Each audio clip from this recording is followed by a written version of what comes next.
BBC বাংলার সাক্ষাৎকারে আপনাদের স্বাগতম। আজ আমাদের সাথে যিনি রয়েছেন তিনি বাংলাদেশের রাজনীতির সবচেয়ে আলোচিত ব্যক্তিত্ব।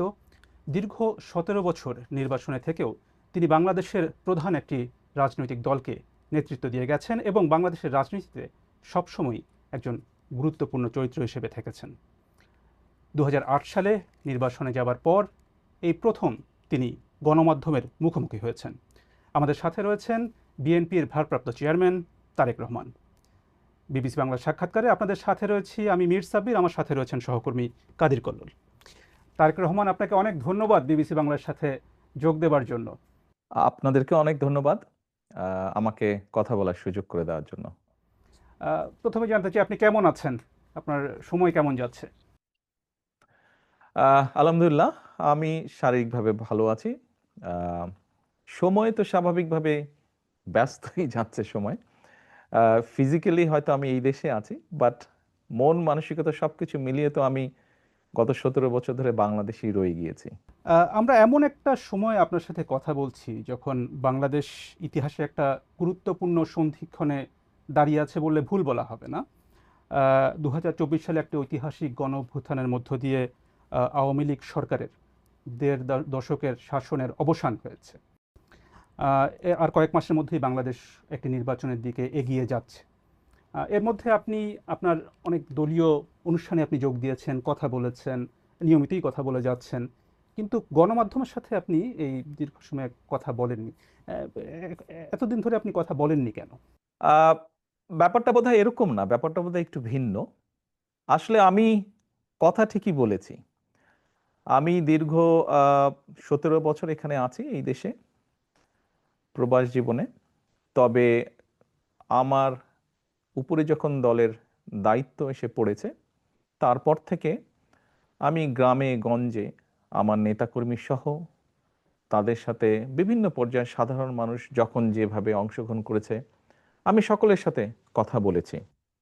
আপনারা নিশ্চয়ই জানেন, বিগত স্বৈরাচার সরকারের সময় কোর্ট থেকে রীতিমতন একটা আদেশ দিয়ে আমার কথা বলার অধিকারকে বন্ধ করে দেওয়া হয়েছিল। আমি যদি গণমাধ্যমে কিছু বলতে চাইতাম, হয়তো গণমাধ্যমের ইচ্ছা ছিল ছাপানোর, গণমাধ্যম সেটি ছাপাতে পারতো না। আহ, আমি একবার প্রেস ক্লাবে কথা বলেছিলাম। তখন পরের দিন দেখলাম যে প্রেস ক্লাবে একটি, তখনকার যেই প্রেস ক্লাবের যারা সদস্য ছিলেন বা কমিটি ছিল, তারা একটি তাদের মিটিং ডেকে একটি সভা করে তারা সিদ্ধান্ত নেয় যে তারা, তখন আমাকে আইনের দৃষ্টিতে ফেরারি বলা হয়েছিল, যে সেরকম কোনো ব্যক্তিকে তারা প্রেস ক্লাবে কথা বলতে দিবে না। এইভাবে তারা চেষ্টা করেছিল আমার কথা বন্ধ করে রাখতে। আমি কথা বলেছি সামাজিক মাধ্যম সহ বিভিন্ন পন্থায়, আমি পৌঁছানোর চেষ্টা করেছি, আমি ইনশাল্লাহ পৌঁছিয়েছি মানুষের কাছে। কাজে গণমাধ্যমে যে কথা বলিনি তা না, আমি কথা বলেছি, হয়তো আপনারা তখন কথা নিতে পারেননি অথবা শুনতে পারেননি, ইচ্ছা থাকলেও ছাপাতে পারেননি, হয়তো প্রচার করতে পারেননি, কিন্তু আমি বলেছি, আমি থেমে থাকিনি। আমি অবশ্য সাক্ষাৎকারের কথা বলছিলাম, যে প্রশ্নোত্তরের বিষয়টি, মানে বিশেষ করে গত এক বছরে বাংলাদেশে গণ অভ্যুত্থানের এক বছর পেরিয়ে গেছে যেমনটা বলছিলাম, এবং অনেকের ধারণা ছিল আওয়ামী লীগ সরকারের পতনের পর আপনি দেশে এসে সশরীরে দলের নেতৃত্ব দেবেন। এবং গত এক বছরে যে প্রশ্নটা বারবার ঘুরে ফিরে এসেছে এবং এখনও আসছে, যে আপনি এখনও দেশে ফেরেননি কেন? কেন আপনি এখনও দেশে ফেরেননি? কিছু সঙ্গত কারণে হয়তো আহ, ফিরাটা হয়ে ওঠেনি এখনো, তবে সময় তো চলে এসছে মনে হয়। ইনশাল্লাহ দ্রুতই ফিরে আসব। সেটা কবে আমরা কি জানতে পারি? আহ, দ্রুতই, মনে হয় দ্রুতই ইনশাল্লাহ। নির্বাচনের আগে কি তাহলে আপনি দেশে আসবেন এমন সম্ভাবনা তাহলে বলা যায়? রাজনীতি যখন করি, আমি একজন রাজনৈতিক কর্মী হিসেবে স্বাভাবিক নির্বাচনের সাথে রাজনৈতিক দল রাজনৈতিক কর্মীর একটি ওতপ্রোত সম্পর্ক। কাজেই যেখানে একটি প্রত্যাশিত, জনগণের প্রত্যাশিত নির্বাচন হবে, সেই নির্বাচনের সময় কেমন করে দূরে থাকব? আমি তো, আমার সর্বোচ্চ চেষ্টা থাকবে, ইচ্ছা থাকবে, আগ্রহ থাকবে আহ, সেই প্রত্যাশিত, যে প্রত্যাশিত নির্বাচন জনগণ চাইছে, সেই প্রত্যাশিত নির্বাচন যখন অনুষ্ঠিত হবে, জনগণের সাথে, জনগণের মাঝেই থাকবো ইনশাল্লাহ। একটা বিষয় যেটা আপনার দল থেকে মাঝে দলের নেতাদের কেউ কেউ কখনো কখনো বলেছেন, যে একটা নিরাপত্তার শঙ্কার কথা বলেছেন আপনি না আসার পেছনে। আপনি কি কোনো ধরনের শঙ্কা বোধ করেছেন এর মধ্যে? আহ বিভিন্ন রকম শঙ্কার কথা তো আমরা অনেক সময় বিভিন্ন ব্যক্তির কাছে তো শুনেছি, সরকারেরও বিভিন্ন ব্যক্তির কাছ থেকেও তো অনেক সময় অনেক শঙ্কার কথা আহ, বিভিন্ন মাধ্যমে বিভিন্ন মিডিয়াতে প্রকাশিত হয়েছে। জুলাই গণ অভ্যুত্থানের প্রসঙ্গে একটু আসি। জুলাই গণ অভ্যুত্থানে আপনার ভূমিকা নিয়ে অনেক আলোচনা আছে। এটি মোটামুটি সব পক্ষই স্বীকার করে যে সেই সময়ে আপনার একটা সক্রিয় ভূমিকা ছিল। আবার আপনার দলের কোনো নেতা বা সমর্থক তারা এই অভ্যুত্থানের আপনাকে একমাত্র মাস্টারমাইন্ড হিসেবে আখ্যা দিয়েছেন। আপনি কি নিজেকে এই আন্দোলনের মাস্টারমাইন্ড হিসেবে দেখেন? না, আমি অবশ্যই এই জুলাই আন্দোলনে আমি কখনোই মাস্টার মাইন্ড হিসেবে দেখি না। এই যে 5ই আগস্ট, যেই আন্দোলন, জুলাই আন্দোলন বলে যেটি বিখ্যাত বা যেটি সকলের কাছে গৃহীত, এই আন্দোলনটি সফল হয়েছে জুলাই মাসে, কিন্তু এই আন্দোলনটি প্রেক্ষাপট শুরু হয়েছে কিন্তু বহু বছর আগে থেকে। এই আন্দোলনে বাংলাদেশের গণতান্ত্রিক রাজনৈতিক দলগুলোর নেতাকর্মীরা, সেটি বিএনপি হোক বা অন্য রাজনৈতিক দলগুলো হোক, যারা গণতান্ত্রিক রাজনৈতিক দল, প্রত্যেকটি রাজনৈতিক দল বিভিন্নভাবে অবদান রেখেছে, বিভিন্নভাবে তাদের নেতাকর্মীরা নির্যাতিত হয়েছে। আমি মনে করি জুলাই আগস্ট মাসে এসে জনগণ সকল গণতান্ত্রিক রাজনৈতিক দলের সাথে অংশগ্রহণ করেছে। শুধু কি রাজনৈতিক দলের নেতাকর্মীরাই সেদিন ছিল মাঠে? অবশ্যই নয়। আমরা দেখেছি সেদিন মাদ্রাসার ছাত্ররা, তারা ছিলেন এই আন্দোলনের মাঠে। আমরা দেখেছি গৃহিণীরা পর্যন্ত রাস্তায় নেমে এসেছেন সন্তানের পেছনে। আমরা দেখেছি কৃষক, শ্রমিক, সিএনজি চালক, ছোট দোকান কর্মচারী বা দোকান মালিক থেকে আরম্ভ করে গার্মেন্টস কর্মী থেকে আরম্ভ করে তারা নেমে এসেছিলেন। আমরা দেখেছিলাম সামরিক বাহিনীর অবসরপ্রাপ্ত কর্মকর্তা কর্মচারীরা নেমে এসেছিলেন এই আন্দোলনে। এমন অনেক সাংবাদিক যারা স্বৈরাচারের অত্যাচারে নির্যাতিত হয়ে দেশ থেকে বাইরে চলে যেতে বাধ্য হয়েছিলেন, তারা সম্পৃক্ত হয়েছিলেন এই আন্দোলনে। কাজী কারো ভূমিকাকে আমরা ছোট করে দেখতে চাই না, খাটো করে দেখতে চাই না। আমি বিশ্বাস করি দৃঢ়ভাবে সমাজের দল মত নির্বিশেষে, শ্রেণী বিন্যাস নির্বিশেষে প্রত্যেকটি মানুষের অবদান আছে। এই আন্দোলন ছিল বাংলাদেশের জনগণের আন্দোলন, যারা গণতন্ত্রে বিশ্বাস করে। এই আন্দোলনের মাস্টার মাইন্ড কোনো দল, কোনো ব্যক্তি নয়। এই আন্দোলনের মাস্টার মাইন্ড বাংলাদেশের গণতান্ত্রিকামী জনগণ। এ বিষয়ে যদি আপনার থেকে জানতে চাই যে হচ্ছে যে যখন আন্দোলনটা চলছিল, তখন যে আন্দোলনে যে ছাত্র নেতৃত্ব ছিল তাদের সাথে আপনার কতটা যোগাযোগ ছিল? আপনার দলের সাথে তো নিশ্চয়ই যোগাযোগ ছিল, দলের নেতাকর্মীদের সাথে। অন্যদের সাথে আপনার কতটা যোগাযোগ ছিল? স্বাভাবিকভাবে আমি যেহেতু বাইরে থেকে কাজ করছি, আমাকে আহ, যোগাযোগটা অনলাইনের মাধ্যমে রাখতে হয়েছে।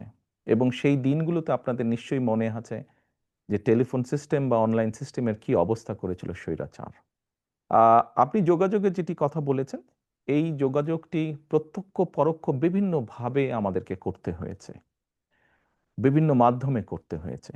যোগাযোগটা যে খুব স্মুথ সব সময় থেকেছে তা নয়। প্রত্যেকে সহযোগিতা করেছি আমরা।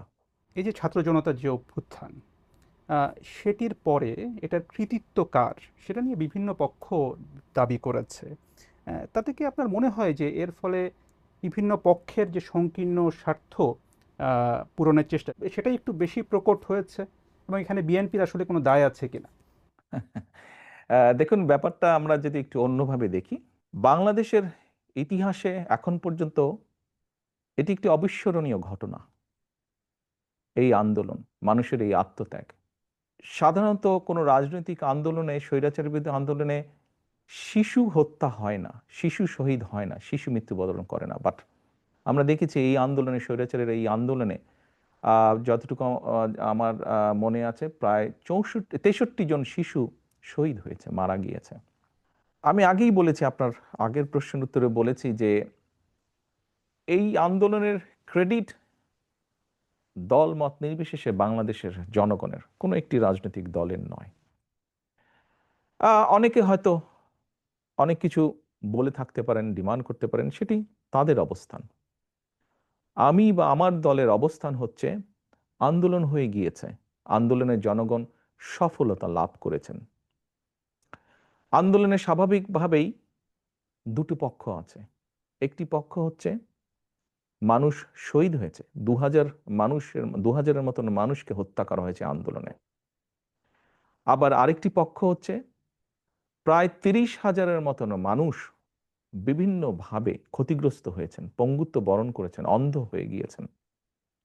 আমার মনে হয় আমাদের উচিত হবে এখন, আমাদের সকলের উচিত হবে রাষ্ট্রসহ, সরকারসহ, রাজনৈতিক দলগুলোর যার যতটুকু সম্ভব সেই পরিবারগুলোর পাশে গিয়ে দাঁড়ানো, যতটুকু সহযোগিতা তাদেরকে করা যায়, যতটুকু সম্ভব তাদের পাশে দাঁড়ানো, তাদের তাদের তাদের এই আত্মত্যাগের প্রতি সম্মান জানানো।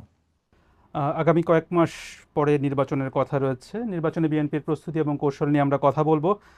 তো এই বিষয়ে আপনাকে প্রথম প্রশ্নটি করছেন আমার সহকর্মী কাদির কল্লোল। নির্বাচন প্রসঙ্গে যদি আসি, অন্তর্বর্তী সরকারের শুরু থেকেই দেখা গেছে যে বিএনপির পক্ষ থেকে দ্রুত নির্বাচন দাবি করা হয়েছে। সরকার গড়িমসি করছে, এ ধরনের অভিযোগও বিএনপির নেতারা করে আসছেন। তো এখন দেখা যাচ্ছে যে অন্তর্বর্তী সরকারের প্রধান উপদেষ্টা অধ্যাপক মোহাম্মদ ইউনূস এবং নির্বাচন কমিশন তারা ফেব্রুয়ারিতে একটা নির্বাচনের সময় দিয়েছেন। তো ফেব্রুয়ারিতেই নির্বাচন হবে, আপনাদের আস্থা কতটা আসলে তাতে? বিএনপি প্রথম থেকেই বলে আসছিল যে যত দ্রুত নির্বাচনটি হবে তত দ্রুত দেশের মধ্যে একটি স্থিতিশীলতা আসবে। দেখুন, বাংলাদেশের মানুষ গত 17 বছর যাবৎ তাদের রাজনৈতিক অধিকার যেমন তাদের কাছ থেকে কেড়ে নেওয়া হয়েছিল, তাদেরকে তাদের অর্থনৈতিক সমৃদ্ধি থেকেও বঞ্চিত করা হয়েছিল, যার ফলশ্রুতিতে আমরা সমাজে অনেকগুলো পর্যায়ক্রমিকভাবে স্পিল ওভার ইফেক্ট বলতে যা বোঝায় অনেকগুলো খারাপ লক্ষণ দেখেছি।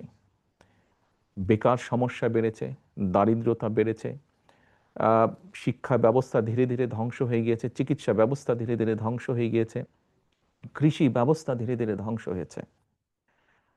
আমরা সেজন্যই বলেছিলাম যে যত দ্রুত নির্বাচন হবে, যত দ্রুত দেশের মালিক যারা অর্থাৎ জনগণ, তাদের কাছে যখন সেই অধিকার ফিরিয়ে দেওয়া হবে, তারা যখন সিদ্ধান্ত নেবে, অর্থাৎ দেশের মালিক যখন সিদ্ধান্ত নেবে দেশ কারা কিভাবে পরিচালিত করবে, তত দ্রুত দেশে স্থিতিশীলতা ফিরে আসবে। কারণ প্রকৃতভাবে নির্বাচিত একটি সরকার অবশ্যই জনগণের যেই চাওয়া, অর্থাৎ জনগণ যেভাবে চায় সেই বিষয়গুলোকে তারা অ্যাড্রেস করবে। ইয়েস, একটি নির্বাচন হলেই যে সব রাতারাতি সব ঠিক হয়ে যাবে তা না। সমস্যাগুলোকে যখন আপনি অ্যাড্রেস করবেন, খুব স্বাভাবিকভাবেই ধীরে ধীরে সমস্যা কমতে শুরু করবে। আমরা আনন্দিত যে দেরিতে হলেও সরকার জিনিসটি উপলব্ধি করতে পেরেছেন। আমরা ডিসেম্বরের ভিতরে চেয়েছিলাম, ওনারা ফেব্রুয়ারির ভিতরে এখন নির্বাচনটি করতে চাইছেন। আমরা আস্থা রাখতে চাই যে সরকার সে ব্যাপারে সব রকম উদ্যোগ পর্যায়ক্রমিকভাবে গ্রহণ করবেন।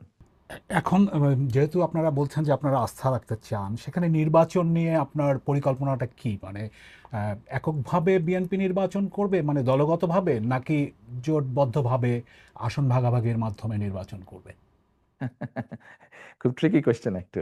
দেখুন, আহ, আমরা প্রায় 64টি রাজনৈতিক দল বিগত স্বৈরাচারের সময় যার যার অবস্থান থেকে রাজপথে আন্দোলন গড়ে তোলার চেষ্টা করেছে। আমরা চেষ্টা করেছিলাম কম বেশি একসাথে কাজ করার জন্য। এমনকি আমরা যেই 31 দফা দিয়েছি রাষ্ট্র পুনর্গঠনের, এটি ছিল প্রথমে 2016 সালে আমরা দিয়েছিলাম শুধু বিএনপির পক্ষ থেকে। পরবর্তীতে ভিশন 2030 ছিল যেটা, পরবর্তীতে এটিকে আমরা কিছুটা আরো একটু ডেভেলপ করি, আমরা 27 দফা দিয়েছিলাম। পরবর্তীতে আমরা আমাদের সাথে যেই রাজনৈতিক দলগুলো আছে তাদের সাথে পরামর্শ করে সকলের মতামত নিয়ে আমরা 31 দফা দিয়েছি। কারণটি হচ্ছে যে দলগুলোকে আমরা পেয়েছি আমাদের সাথে রাজপথের আন্দোলনে, আমরা চাই সকলকে সাথে নিয়ে রাষ্ট্র পুনর্গঠন করতে, সকলের মতামতকে সাথে নিয়ে আমরা রাষ্ট্র পুনর্গঠন করতে চাই।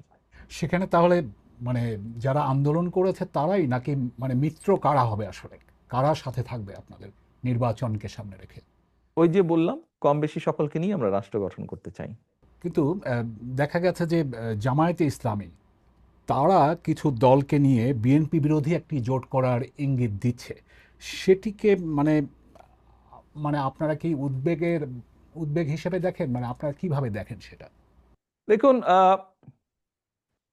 কোনো দল বা সমষ্টিগতভাবে কোনো দল যদি বাংলাদেশের যে আইন আছে, বৈধ আইন আছে বাংলাদেশের, যেহেতু সংবিধান এখনো যেটি আছে, এই সব কিছুর ভেতরে থেকে, অর্থাৎ মানুষের সমর্থন গ্রহণযোগ্যতা সবকিছুর ভেতরে থেকে যারা রাজনীতি করবে তারা করতেই পারে।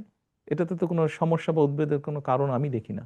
সেখানে যদি তারা একটি আলাদা জোট করে, সেটি কি আপনাদের জন্য কোনো চ্যালেঞ্জ তৈরি করবে? না, কেন? ইলেকশন হলে তো ইলেকশনে প্রতিযোগিতা থাকতেই পারে, প্রতিদ্বন্দ্বিতা থাকতেই পারে। এতে উদ্বেগের কি আছে? বিএনপি তো আগেও নির্বাচন করেছে, বিভিন্ন সময় বিএনপি নির্বাচন করেছে, কম্পিটিশন করেই বিএনপি নির্বাচন করেছে, প্রতিযোগিতা করেছে। উদ্বেগের কিছু নাই তো। মনোনয়নের প্রশ্নে যদি আসি, সেখানে আপনাদের কৌশলটা কি হবে? এর আগে বিভিন্ন সময় নির্বাচনগুলোতে মানে পেশি শক্তির প্রভাব, টাকার প্রভাব, পারিবারিক বিষয় বিবেচনা, এই বিষয়গুলো বিভিন্ন সময় অভিযোগ আছে। এবার ভিন্ন কি হবে আসলে? আমরা কখনোই, আপনি যেই বিষয়গুলো বললেন, আমরা কখনোই এইসব বিবেচনায় নিয়ে কখনোই আমার দল নমিনেশন ব্যাপারে সিদ্ধান্ত নেয়নি। আমাদের নমিনেশনের ব্যাপারে সিদ্ধান্ত সবসময় কম বেশি যা ছিল বা ভবিষ্যতে আমরা যেটিকে মূল্যায়ন করব, সেটি হচ্ছে অবশ্যই কোন একটি পার্টিকুলার এলাকা থেকে আমরা আমাদের দলের এমন একজন ব্যক্তিকেই নমিনেশন দিতে চাইব যে ওই এলাকার সমস্যা সম্পর্কে সচেতন আছে, যার সাথে ওই এলাকার মানুষের সম্পৃক্ততা আছে, উঠা বসা আছে, যে ওই এলাকার মানুষের সমস্যার সমাধান করতে সক্ষম, যে ওই এলাকার বিভিন্ন শ্রেণীর মানুষ, তরুণ, নারী, মুরব্বী সহ ছাত্র ছাত্রী, সবার সাথে যার একটা কমিউনিকেশন আছে, এই ধরনের মানুষকেই আমরা প্রায়োরিটি দিব। খুবই স্বাভাবিক। অর্থাৎ যার প্রতি জনসমর্থন আছে, যে জনসমর্থনকে তার সাথে রাখতে পারে, জনগণের যার প্রতি সমর্থন আছে, সেরকম মানুষকে দেখেই আমরা নমিনেশন দেব। সেখানে তৃণমূলের মতামত কতটা প্রাধান্য পাবে? অভিযোগ যে তৃণমূলের মতামত প্রাধান্য কম পায়। না, ব্যাপারটা এরকম না। দেখুন, গণতন্ত্রে স্বাভাবিক যেখানেই গণতন্ত্র আছে, সেখানে মতামত থাকতেই পারে, বিভিন্ন রকম মতামত, অভিযোগ।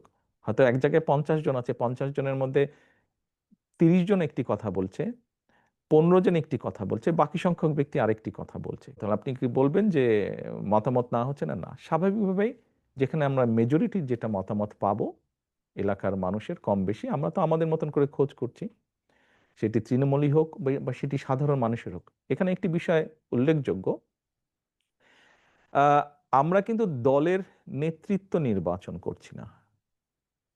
আমরা নির্বাচন করছি এমন একজন ব্যক্তিকে যে শুধু দলেরই সমর্থন নয়, বরং দলমত নির্বিশেষে ওই এলাকার অধিকাংশ মানুষের সমর্থন যার প্রতি আছে, আমরা এরকম একজন মানুষকে বের করে আনতে চাইছি, এরকম একজন মানুষকে আমাদের দলের মনোনয়ন দিতে চাইছি।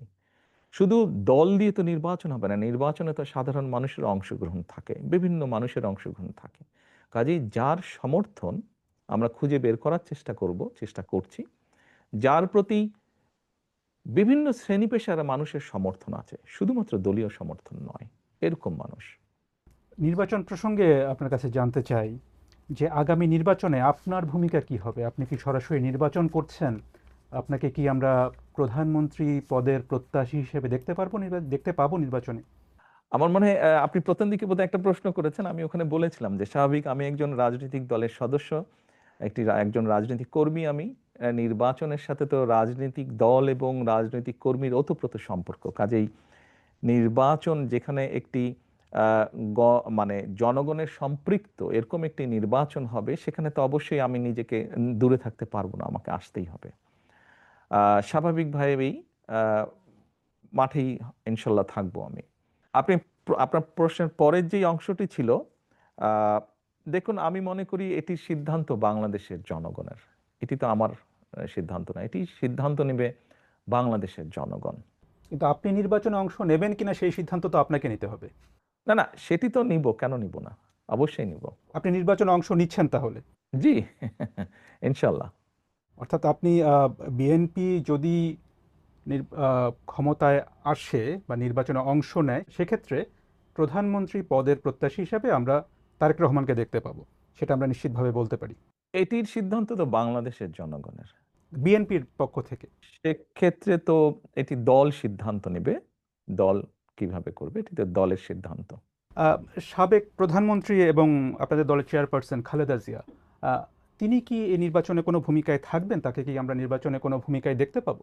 আপনি এমন একজন মানুষের কথা বলেছেন, যেই মানুষটি বাংলাদেশের গণতন্ত্র যতবার গণতান্ত্রিক অধিকার, জনগণের গণতান্ত্রিক অধিকারকে হরণ করা হয়েছে, প্রতিবার উনি অবদান রেখেছেন সেই গণতন্ত্রকে পুনঃপ্রতিষ্ঠিত বা পুনরুদ্ধার করার জন্য।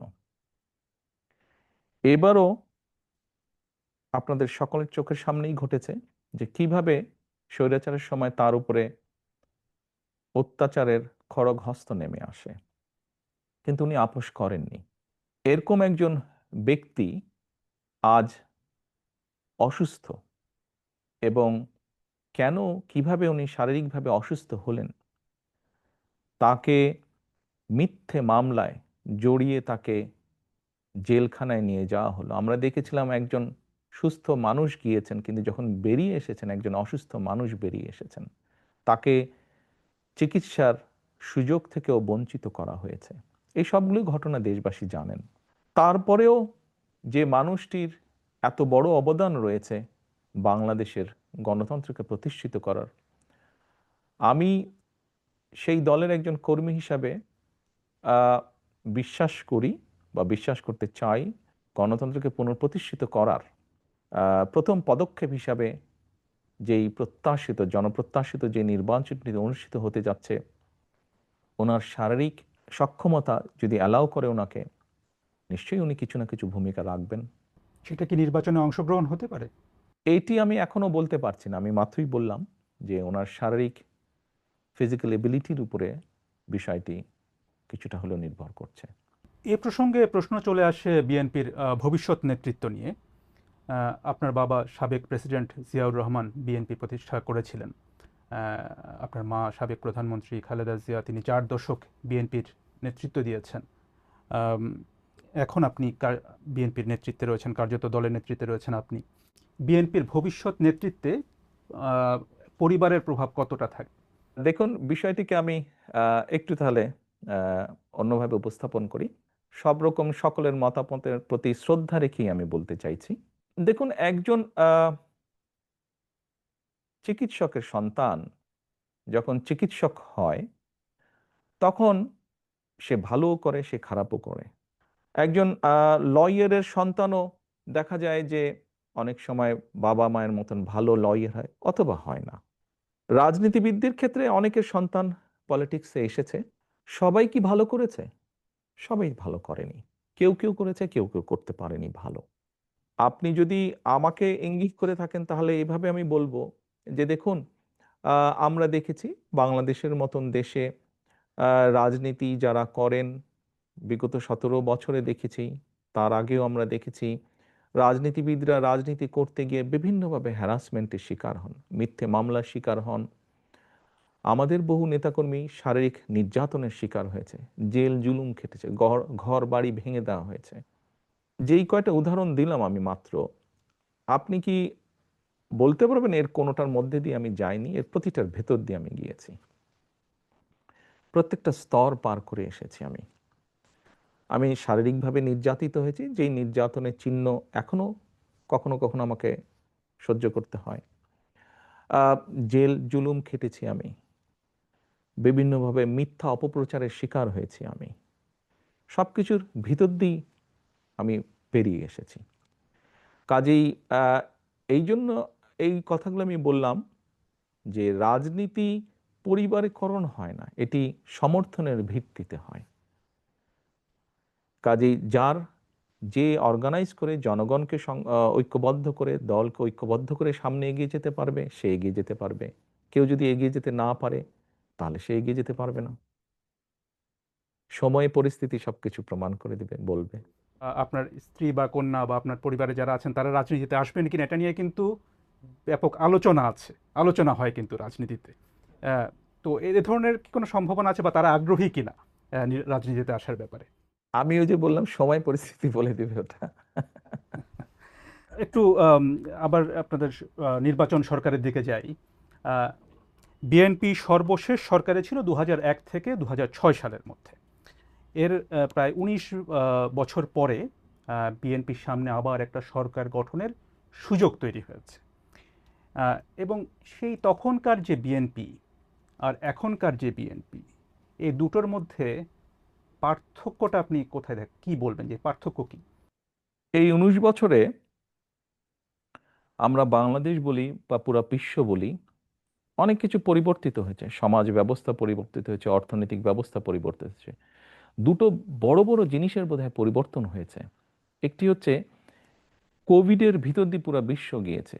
এই কোভিড বিভিন্নভাবে আমাদের অনেক কিছু চিন্তা ভাবনা মনোজগৎ চেঞ্জ করেছে।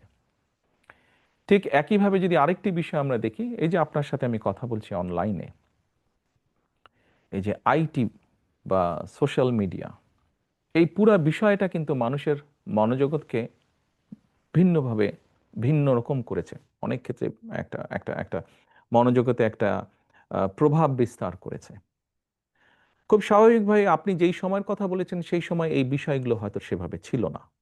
তো স্বাভাবিকভাবেই এই সব কিছু বিবেচনা করে সামনের দিনগুলোতে আমাদেরকে এই বিষয়গুলোকে গুরুত্ব রেখে বিভিন্ন বিষয়ে চিন্তা ভাবনা করতে হচ্ছে।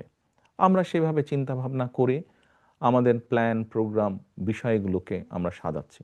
সেই সময় থেকে 19 বছর আগে আমাদের যেসব প্ল্যান প্রোগ্রাম ছিল তার থেকে কিছুটা পরিবর্তন হবে, কিন্তু ওই যে বেসিক যে জিনিসটা, সেটা হচ্ছে মানুষের বেটারমেন্ট, মানুষের ভালো ভালো কিছু করার জন্য, মানুষ যাতে আজকে যেমন আছে আগামীকাল যাতে একটু বেটার থাকতে পারে। কিভাবে সেটা করা যেতে পারে, কে কোন শ্রেণী কিভাবে একটু বেটার থাকতে পারে, সেটাই থাকবে আমাদের সবচেয়ে প্রায়োরিটি ইস্যু। বিগত যখন বিএনপি সরকারে ছিল তখন অনেক বিষয় নিয়ে আলোচনা সমালোচনা ছিল, তার মধ্যে একটা বড় বিষয় ছিল দুর্নীতির অভিযোগ। সরকারে যারা ছিলেন তাদের অনেকের বিরুদ্ধে বা সেই সময় যেভাবে দুর্নীতি হচ্ছিল বিভিন্ন জায়গায়, আপনার নিশ্চয়ই মনে আছে যে দুর্নীতির সূচকে বাংলাদেশের অবস্থান নিয়ে তখন অনেক সমালোচনা হয়েছিল। এ ধরনের পরিস্থিতি যে আর হবে না, এই বিষয়ে আপনি ভোটারদেরকে কিভাবে আশ্বস্ত করবেন? দেখুন, আপনি যে কথাটি বললেন দুর্নীতিতে চ্যাম্পিয়ন, 96 সাল থেকে 2001 পর্যন্ত আওয়ামী লীগ সরকার ছিল সেই সময়। আমরা 2001-এর 1 অক্টোবরে সরকার গঠন করি। সরি, 10ই অক্টোবরে, 1 অক্টোবর নির্বাচন হয়েছিল। খুব সম্ভবত 10ই অক্টোবরে সরকার গঠন করি। এর বোধহয় কিছুদিন পরে একটি সূচক বের হলো টিআইবির, যে মানে 2-3 মাস পরে বোধহয় একটি সূচক বের হলো, যে এরকম একটি সূচক বের হলো। নিশ্চয়ই মাত্র নির্বাচিত একটি সরকারের পক্ষে তো ভালো মন্দ কোনো কিছুই 3 মাসে করা সম্ভব নয়। খুব স্বাভাবিকভাবেই যে সূচকটি হয়েছিল সেটি তার আগে, আমাদের আগে যে সরকারটি ছিল তারা যে 5 বছর যা করেছে তার উপর ভিত্তি করেই সেই সূচকটি তারা তৈরি করেছে। আপনি যদি 1 থেকে 2006 অর্থাৎ বিএনপি সরকার গঠন করার পরে বিএনপি তত্ত্বাবধায়ক সরকারের কাছে যখন হ্যান্ডওভার করে দিল, আপনি যদি সেই সংস্থা টিআইবি নামক সেই সংস্থাটার রিপোর্টই যদি আপনি দেখেন, তাহলে দেখবেন পর্যায়ক্রমিকভাবে, কিন্তু এটি আমার কথা না, এটি তাদের পরিসংখ্যানের কথা, পর্যায়ক্রমিকভাবে কিন্তু নেমে এসেছে। হ্যাঁ, আমি অ্যাডমিট করছি পুরাপুরি হয়তো আমরা করতে পারিনি, বাস্তবতা তো বুঝতে হবে। এটি একটি সামাজিক ব্যাধিতে পরিণত হয়েছে। কাজেই এইটি মানুষকে বুঝিয়ে বুঝিয়ে বুঝিয়ে বুঝিয়ে আস্তে আস্তে করতে হবে, জিনিসটি সময় লাগবে। আমি এখন যত কথাই বলি না কেন, বাস্তবতা হচ্ছে এই বিষয়টি যেহেতু সময় লাগবে, আমাদেরকে কাজ দিয়ে প্রমাণ করতে হবে। সেজন্যই আমি ভোটারদেরকে এতটুকু বলতে পারবো, আমরা যদি সুযোগ পাই, জনগণ যদি আমাদেরকে সেই সুযোগ দেন, তাহলে আমাদের সর্বোচ্চ চেষ্টা থাকবে আমরা যাতে একটি এমন অবস্থা তৈরি করতে পারি যেখানে কিছুটা হলেও আমরা বহির্বিশ্বে, বিশ্বের অন্য দেশের সামনে কিছুটা হলেও যাতে সম্মানের সাথে মাথা উঁচু করে কথা বলতে পারি। এ প্রসঙ্গে এই যে 5ই আগস্টের পরে যে বিএনপির অনেক নেতাকর্মীর বিরুদ্ধে এরই মধ্যে চাঁদাবাজি বা দখলের মতো নানা অভিযোগ এসেছে আপনি জানেন, এবং আপনাদের দল থেকে অনেকে বহিষ্কার করা হয়েছে, এটা ঠিক। আবার একই সাথে এটা ঠিক যে এই অভিযোগগুলো কিন্তু বারবার আসছে। আহ, তো এটা থামানো যাচ্ছে না কেন? আপনার প্রতি সম্মান রেখে আপনার সাথে এগ্রিও যেমন করব, আবার এখানে অন্য একটি বিষয় আমি তুলে ধরতে চাইবো। এর মধ্যে নিশ্চয়ই আপনারা বিভিন্ন সংবাদ মাধ্যমে দেখেছেন যে আমরা প্রায় 7,000-এর মতন আমাদের নেতাকর্মীর বিরুদ্ধে আমরা কিছু সাংগঠনিক ব্যবস্থা গ্রহণ করেছি। কিন্তু এই 7,000-এর সবাই কিন্তু আপনি যে অভিযোগ করলেন এই অভিযোগের সাথে জড়িত নয়। অন্য 7,000-এর মধ্যে এমন অনেক বিষয় আছে যারা অন্য সাংগঠনিক বিষয়ের সাথে জড়িত। এটি গেল একটি বিষয়। দ্বিতীয় বিষয়টি হচ্ছে, আমাদের কাছে এরকম যখন অনেক অভিযোগ এসেছে, আমরা অভিযোগগুলো তদন্ত করেছি। তদন্ত করার পরে আমরা বেশ কিছু বিষয় পেয়েছি। যেমন আমি দু একটি উদাহরণ দিয়ে আপনাকে বলি। যেমন ধরেন, দুই ভাই, কোনো একটি এলাকায় দুই ভাই আছে। দুই ভাইয়ের মধ্যে পারিবারিক সম্পত্তি, সহায় সম্পত্তি নিয়ে একটি সমস্যা আছে। আহ, এক ভাই বিগত যে স্বৈরাচার, পলাতক স্বৈরাচার, তাদের কারোর সাথে এক ভাইয়ের খুব ভালো সম্পর্ক।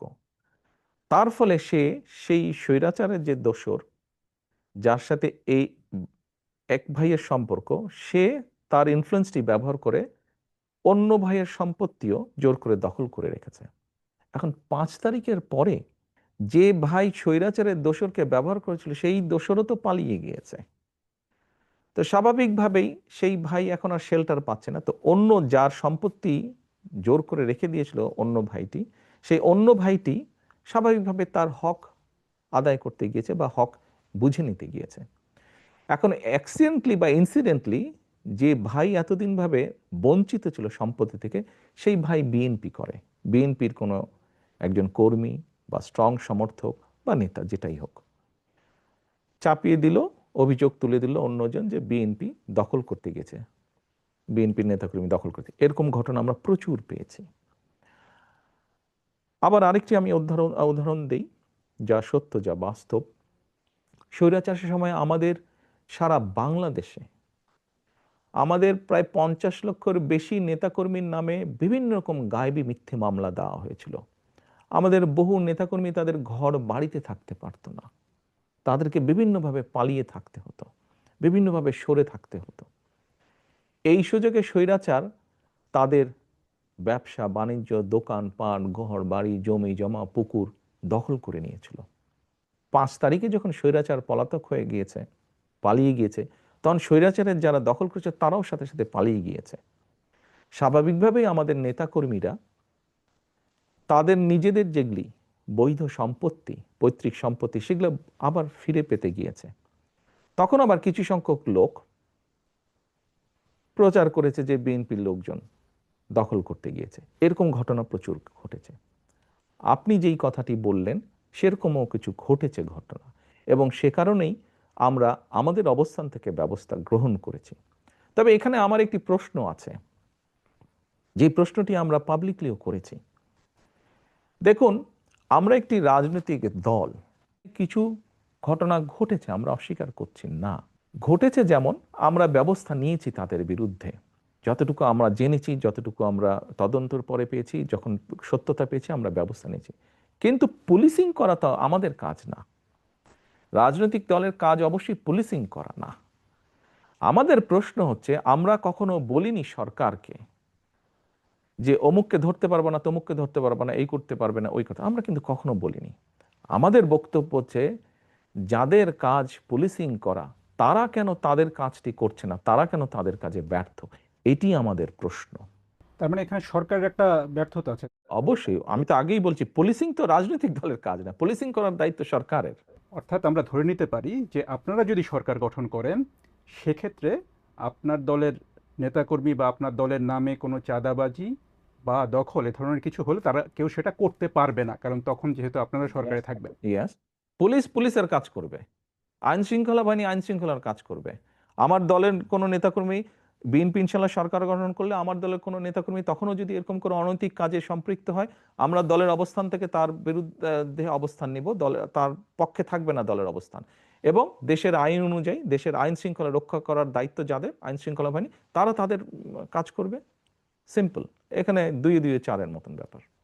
আমি একটু ডাকসু নির্বাচনের প্রশ্নে আসি। সাম্প্রতিক সময়ে ডাকসু নির্বাচনের ফলাফল ব্যাপক আলোচনা চলছে রাজনীতিতে এখনো। এর ফলাফলে দেখা গেছে যে বিএনপি সমর্থক ছাত্রদল তাদের চেয়ে বেশ বড় ব্যবধানে ছাত্র শিবির সমর্থিত প্যানেল জয়ী হয়েছে। আপনি কিভাবে দেখেন এই ফলাফলটাকে আসলে?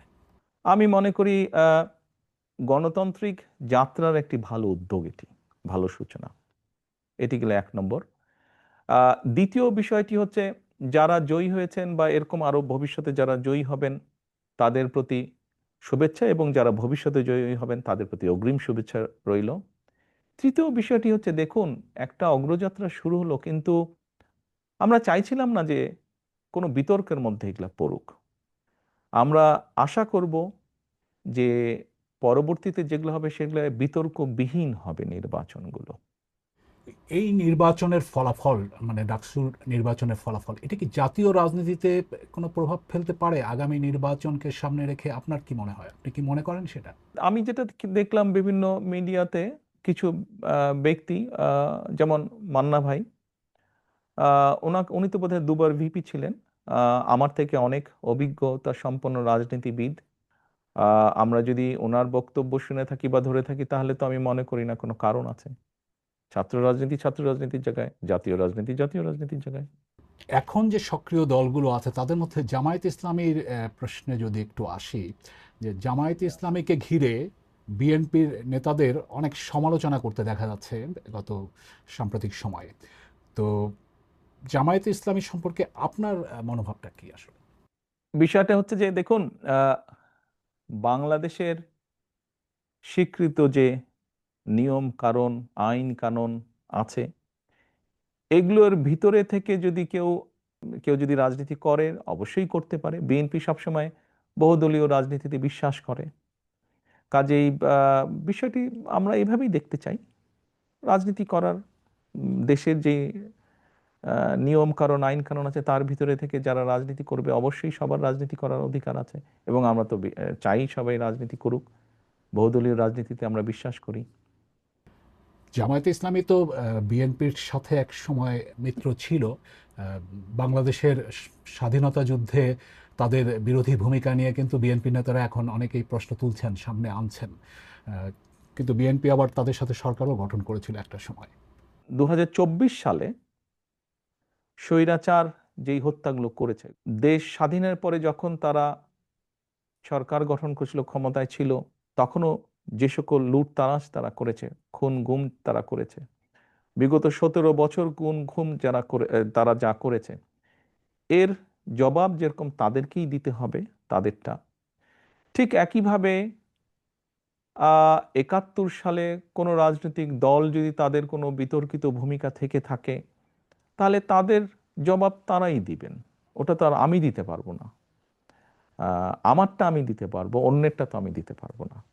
আপনি জুলাইয়ের সময়ের কথা বলছিলেন, সেই সময়ের হত্যাকাণ্ডের কথা বলছেন। সেই জুলাই গণঅভ্যুত্থানে ক্ষমতাচ্যুত আওয়ামী লীগ, তাদের ব্যাপারে আপনাদের বা বিএনপির অবস্থানটা কি আসলে? দেখুন, আমি 17 বছর যাবৎ প্রবাস জীবনে আছি।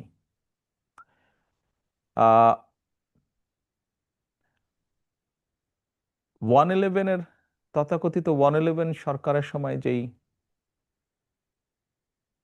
শারীরিক নির্যাতন আমার উপরে হয়েছিল, তারপরে চিকিৎসার জন্য আমি এই দেশে আসি। আমি যখন এখানে আসি, আমার ভাইকে আমি রেখে এসেছিলাম, ছোট ভাইকে। আমি যখন এই দেশে আসি, আমার সুস্থ মাকে আমি রেখে এসেছিলাম। একটি ঘর রেখে এসেছিলাম, যেই ঘরে আমি এবং আমার ছোট ভাই বড় হয়েছি, যেই ঘরে আমার বাবার স্মৃতি ছিল, যেই ঘরে আমাদের দুই ভাইয়ের সন্তানরা জন্মগ্রহণ করেছিল, যেই ঘরে আমার মায়ের বহু স্মৃতি ছিল, সেই স্মৃতিগুলোকে ভেঙে চুরে ধুলায় মিশিয়ে দেওয়া হয়েছে। যে ভাইকে আমি রেখে এসেছিলাম সেই ভাই এখন আর নেই। যেই সুস্থ মাকে রেখে এসেছিলাম সেই সুস্থ মা এখন সুস্থ নেই। শুধু অসুস্থই নন, ওনার উপরে মানসিক এবং শারীরিক নির্যাতনও করা হয়েছে। আমি আমার পরিবারের যেই কাহিনী আপনাদের সামনে তুলে ধরলাম, এটিকে আপনারা কাহিনী বলুন বা সংগ্রাম বলুন, যেটাই বলুন না কেন, এটি শুধু আমার কাহিনী না বা আমার পরিবারের কাহিনী না। এরকম কাহিনী বাংলাদেশের শত না হাজার হাজার পরিবারের, বা যেই পরিবারের বাবা, যেই পরিবারের ভাই, যে পরিবারের স্বামী, তার ঘরবাড়ি ধ্বংস করে দেওয়া হয়েছে, হ্যান্ডকাফ পরা অবস্থায় হাসপাতালের বারান্দায় মারা গিয়েছে, তা না হলে হ্যান্ডকাফ পরা অবস্থায় জেলের ভিতরে মারা গিয়েছে, সহায় সম্পত্তি ধ্বংস করে দেওয়া হয়েছে। এই সকল অন্যায়, এই সকল হত্যা, এই সকল নির্যাতনের জন্য যারা দায়ী, যারা এসবের হুকুম দিয়েছে, তাদের প্রত্যেকের বিচার হতে হবে। এটি প্রতিশোধের কোনো বিষয় নয়, এটি ন্যায়ের কথা, এটি আইনের কথা। অন্যায় হলে তার বিচার হতে হয়। কার সম্পর্কে কি মনোভাব সেটি গুরুত্বপূর্ণ নয়। এখানে একটা বিষয় আলোচনায় এসছে যে যারা অপরাধী তাদের বিচার হবে, কিন্তু দল হিসেবে আওয়ামী লীগ তাদের রাজনীতিতে অংশগ্রহণ করতে পারা না পারার প্রশ্ন। বিএনপিরও অনেক নেতা অনেক সময় বলেছেন যে কোনো রাজনৈতিক দলকে নিষিদ্ধ করার পক্ষে তারা নন। তো এখন নির্বাচনও সামনে আসছে, ফলে আওয়ামী লীগ রাজনীতি করতে পারবে কি পারবে না সে ধরনের একটা প্রশ্ন আসছে। তো সেই জায়গাটাতে বিএনপির কি অবস্থানটা হতে পারে? দল হিসাবে তারা যদি অন্যায় করে থাকে তাহলে দেশের আইন অনুযায়ী তার বিচার হবে, দেশের আইন সিদ্ধান্ত নেবে। তার মানে এটা আদালতের বিষয় বলে মনে করছেন? দল হিসাবে যদি অন্যায় হয়ে থাকে তাহলে তাই হবে। সোজা কথায় অন্যায়কারীর বিচার হতে হবে, তো সেটি ব্যক্তি হোক, সেটি দলই হোক। যারা জুলুম করেছে তাদের তো বিচার হতে হবে, সেটি ব্যক্তিও হতে পারে, সেটি দলও হতে পারে। আপনি ব্যক্তিগতভাবে কি মনে করেন, আওয়ামী লীগের কি বাংলাদেশের রাজনীতিতে থাকা উচিত নাকি না? আমার মনে হয় আপনার কোনো কোনো প্রশ্নের উত্তরে আমি মনে হয় বলেছিলাম যে আমরা রাজনীতি করি জনগণের জন্য। আমরা বিভিন্ন সময় আমরা বিশ্বাস করি এবং বিভিন্ন সময় আমরা বলিও, আমরা বিএনপি আমরা যারা করি আমরা বলিও যে আমাদের রাজনৈতিক সমকল ক্ষমতার উৎস জনগণ। আমি দৃঢ়ভাবে বিশ্বাস করি এবং বিশ্বাস করতে চাই যে দলের ব্যক্তিরা বা যে দল মানুষ হত্যা করে, মানুষ গুম করে, মানুষ খুন করে, দেশের মানুষের অর্থ সম্পদ লুটপাট করে বিদেশে পাচার করে, জনগণ তাদেরকে সমর্থন করতে পারে বলে আমি মনে করি না। জনগণ যদি সমর্থন না করে কোনো রাজনৈতিক দল বা রাজনৈতিক সংগঠনকে, তাদের টিকে থাকার তো কোনো কারণ আমি দেখি না। যেহেতু জনগণের শক্তিতে আমরা বিশ্বাস করি, জনগণের সিদ্ধান্তে আমরা বিশ্বাস করি, জনগণের সিদ্ধান্তের উপরে আমরা আস্থা রাখতে চাই, এই বিষয়ের সবচেয়ে বড় বিচারক আমি মনে করি জনগণ। বিএনপির ভারপ্রাপ্ত চেয়ারম্যান তারেক রহমানের সাথে বিবিসি বাংলার সাক্ষাৎকারের এটি ছিল প্রথম পর্ব। দ্বিতীয় পর্বটি পেতে নজর রাখুন বিবিসি নিউজ বাংলার ইউটিউব চ্যানেল এবং ফেসবুক পাতায়।